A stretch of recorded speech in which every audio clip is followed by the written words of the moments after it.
Today's life is very, very special to me because I am reviewing, tada, I'm reviewing this book, Be Fearless, Give Yourself Permission to Be You by no other person than Jane Egerton-Idehen. I think from the very first word, I was already in tears. I was crying. It was just so much. It shook me emotionally, intellectually. It set fire to my bones from the beginning of the book. I just felt this, for the first time, I picked up a book and in one night, I read halfway through the book. That has never ever happened to me before. Like I did not want to stop. 1 a.m., I was still reading this book. I'm not even exaggerating. I'm on my 97th book in the past 18 months. And I want to say this carefully that this is the first time in over 15 years that I did not struggle to read a paperback book. You know, having children, having done a PhD, I've read, published, I've studied, and you're like, okay, paperbacks, for me to be able to keep up with my learning and continuous development culture, I've kind of like drifted more into audiobooks and sometimes ebooks. So this is the first time in 15 years I did not struggle with a paperback. So in her dedication in the book, she said, "To Sarah, my daughter, the moment I held you in my hands, I knew I would have to share my story." I'm reading from the book. Even the foreword, like those who gave the forewords in the book, even what they have to say about the book, I was like, oh my goodness, I've not even started. So the first foreword was Uncaged. I said the first day, 1 a.m., I could not put this book down. You know, I just kept reading, consuming.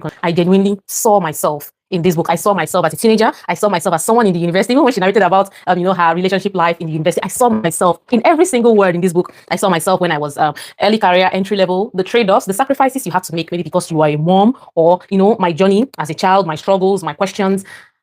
I could not entirely relate to the level of poverty that was here. I'll give that differentiation because everyone has some level of privilege. I would say that Jane Egerton started from what you would call the slums in Ajegunle. So she had it even tougher to crawl out from that slum. So I could not exactly relate to that level of poverty, even though I did not grow up rich. There are levels of, upbringing and poverty. So I could relate to my questions as a child. It felt like I was looking into a mirror. I just don't want to give a summary of this book. I want us to talk about identity, giving yourself permission to be you authentically. 2 years ago, I cut my hair. I just took it down low cut level. I think it's what men will call level 2. And someone was like, oh no, what's, people who cut their hair, the impression is that they don't have any money. I'm like, I don't care.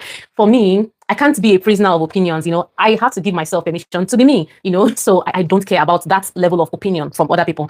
So this book talks about your identity, permission, fearlessness, and what happens when someone finally writes the story many of us have been living silently. I read this book thinking, Chidima, I think I owe the world a book. And I started thinking of other of my friends who I know had gone through similar things. And I'm like, this person owes us a book, not just myself. We owe the world a book. So welcome to this live review of Be Fearless, Give Yourself Permission to Be You, written by Jane Egerton-Idehen. Jane Egerton-Idehen, she started her career, I think, from Ericsson. She worked for, she talked about that in the book when she started her career. And then she went to another telco, which I think is Nokia, I'm not sure. And she moved across Nigeria, Ghana, some other African countries, Middle East. And from there, she got a sales executive job, which is, I think, C-suite level in Meta, which took her to Ireland, Dublin. And then from there, that was where she was appointed as the current CEO and MD of Nigerian Communication Satellites Limited in Nigeria. So she reports directly currently to the Minister of Communications and Information in Nigeria. So